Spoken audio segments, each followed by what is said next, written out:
Hello everyone! Welcome back sa aking YouTube channel at ito yung mga church na napuntahan namin during Visita Iglesia last Monday, Thursday.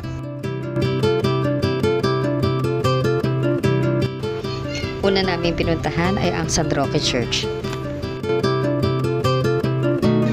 San Roque de Sampaloc Parish located in M. de la Fuente Street, Sampaloc, Manila. It was established in 1951, initially served as a chapel for the growing community. It was formally designated as a parish in 1951 by Roman Catholic Archdiocese of Manila.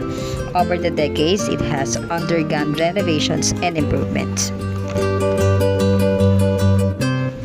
Ito yung pinakamalapit na church mula sa bahay namin, kaya dito muna kami unang nagpunta.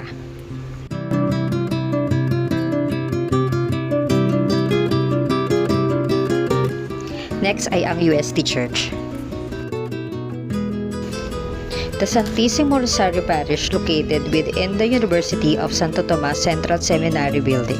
It was canonically inaugurated on April 26, 1942 by Archbishop Michael J. O. Doherty to serve the campus community during World War II. It was completed on November 13, 1932 and was declared a National Cultural Treasure on 2010. Next naman ay ang Quiapo Church. The Minor Basilica and National Shrine of the Black Nazarene located in Quiapo was founded in 1586 by Franciscan missionaries and became a parish in 1588. The church has been rebuilt several times following destruction by fires and earthquakes. The current structure was reconstructed in 1933 by Juan Nakpil and expanded in 1984. Dito rin ginaganap yung sikat na prosesyon ng Black Nazarene na dinadayo ng mga turista.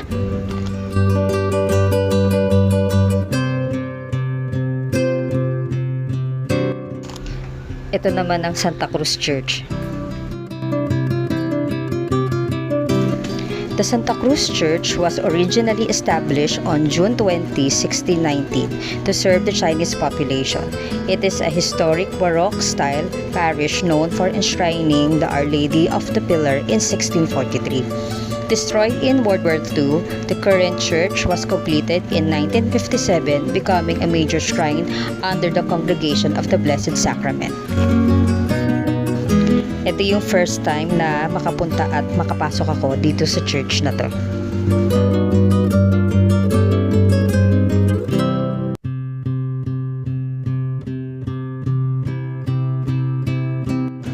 Next naman ay ang San Sebastian Church. The Minor Basilica and Parish of Saint Sebastian, also known as the Shrine of Our Lady of Mount Carmel of Saint Sebastian. San Sebastian Church current structure was completed in 1891 and is noted for its architecture. An example of the Gothic Revival architecture. It is the only still building church in the Philippines. It was designated as a National Historical Landmark in 1973 and a National Cultural Treasure in 2011. Next ay ang San Beda Church. The Abbey Church of Our Lady of Montserrat in Menjola, Manila, established in 1926, founded by the Benedictine monks from Spain in 1895. It was designed by George Asp. During World War II, the church and university was used as headquarters for the Japanese army. It survived the war, unlike other nearby structures.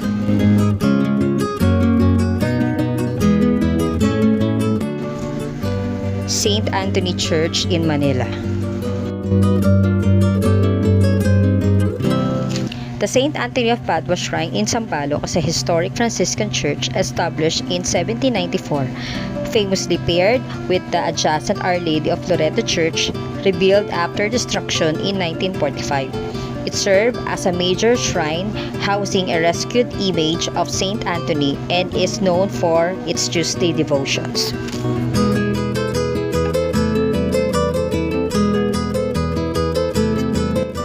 Next ay ang Loreto Church.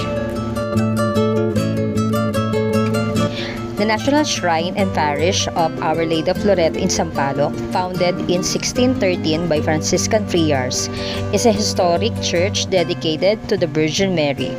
Known as a sanctuary for fire protection, it was rebuilt several times after disasters, including the 1639 revolt and 1880 earthquakes. The church was elevated to a national shrine in 2025.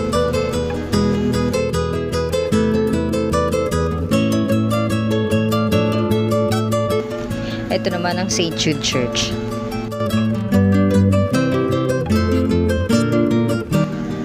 The National Shrine of St. Jude Thaddeus in Manila was canonically erected on October 13, 1954 within the Malacanang Palace Complex to serve the Chinese community. Founded by Father Henry Winges under Archbishop Rufino Santos, the church was consecrated in 1960 and it's renowned for its Thursday novenas.